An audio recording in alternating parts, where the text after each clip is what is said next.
लोकशाहीचा बुलंद आवाज, रिपब्लिकन वार्ता महाराष्ट्र. वलांडी येथे पहिल्यांदाच तबलिगी उमुमी इज्तेमा. 15,000 भाविकांसाठी भव्य सोय. 400 स्वयंसेवकांचे श्रमदान. इज्तेमाची तयारी पूर्ण. उद्यापासून इज्तेमालाच आरंभ.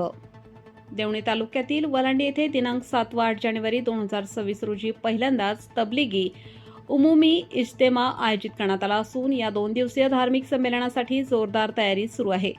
देवणी तालुक्यासह वलांडी, गुरनाळ, मोघा, उदगीर, पंचक्की, मुसानगर तसेच कर्नाटक सीमा भागातील कमालनगर परिसरातून हजारो भाविक मोठ्या संख्येने उपस्थित राहणार आहेत. निलंगा उदगीर रोडवरील उस्मानिया कॉलनी येथे मेहबूब सौदागर, सलीम सौदागर व 7 कसेट सौदागर यांच्या 7 ते 8 9 एकर जागेवर हा इज्तेमा होत असून 16 डिसेंबरपासून तयारीला सुरुवात करण्यात आली आहे. सुमारे 12 ते 13 एकर क्षेत्रात हा भव्य इज्तेमा साकारत आहे. भाविकांच्या सोयीसाठी 35,000 स्क्वेअर फुटांचा भव्य मंडप उभारण्यात आला असून त्यात एकाच वेळी 15 ते 20,000 भाविक बसू शकतील अशी व्यवस्था करण्यात आली आहे. तसेच 5,000 स्क्वेअर फुटांच्या उस्मानिया मशिदीत उलेमा, एकीराम, मौलाना यांच्या प्रवचनांची विशेष सोय करण्यात आली आहे. वाहन पार्किंगसाठी 5 ते 6 एकर क्षेत्र उपलब्ध करून देण्यात आले आहे. दुचाकी वाहनांसाठी इंडियन पेट्रोल पंपामागील जागा माजी आमदार धर्माजी सोनकवडे यांनी दिली असून 4 चाकी वाहनांसाठी बोंबळी रोडवरील श्री व्यंकटेश विद्यालयाचे मैदान शाळेचे अध्यक्ष व्यंकटराव पाटील व सचिव भगवानराव पाटील तळेगावकर यांनी उपलब्ध करून दिले आहे. ही मदत हिंदू मुस्लिम ऐक्याचे उत्तम उदाहरण ठरत आहे. भाविकांसाठी 100 वजूखाने, 40 स्वच्छतागृहे, 20 शौचालय व 5 बाथरूम्स उपलब्ध करण्यात आले आहेत. 3 विहिरी व 4 बोरवेलमधून पाणी पुरवठा करण्यात आले असून 2 जनरेटर व नवीन विद्युत मीटरद्वारे वीज पुरवठ्याची व्यवस्था करण्यात आली आहे.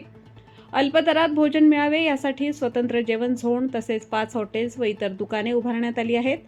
देवणी, वलांडी, गुरनाळ, मोघा, उदगीर, पंचक्की, मुसानगर व कमालनगर परिसरातील 200 ते 400 स्वयंसेवक रात्रंदिवस श्रमदान करत आहेत. अनेक अन्नदात्यांकडून अन्नधान्य व आर्थिक स्वरूपात मदत मिळत असून जागा सपाटीकरणासाठी जेसीबी, ट्रॅक्टर व रोलर मोफत उपलब्ध करून देण्यात आले आहे.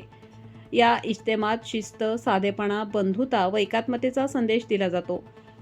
5 वेळची नमाज, जिक्र, दुआ व अल्लाहच्या स्मरणावर विशेष भर देण्यात येतो.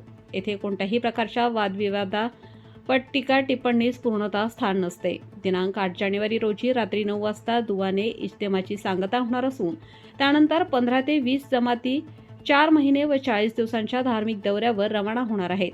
या इज्तेमामुळे धार्मिक सलोखा, सामाजिक ऐक्य व आत्मिक शांततेचा संदेश सर्वत्र पोहोचणार आहे. दरम्यान स्थानिक पोलीस प्रशासन व ग्रामपंचायत कार्यालय यांच्याकडून इज्तेमा गाहचा वेळोवेळी आढावा घेतला जात असून शांतता व सुव्यवस्था राखण्यासाठी आवश्यक खबरदारी घेण्यात येत आहे. रिपब्लिकन वार्तासाठी लातूर जिल्हा प्रतिनिधी Sagir Momin. Subscribe now and press the bell icon. Never miss an update.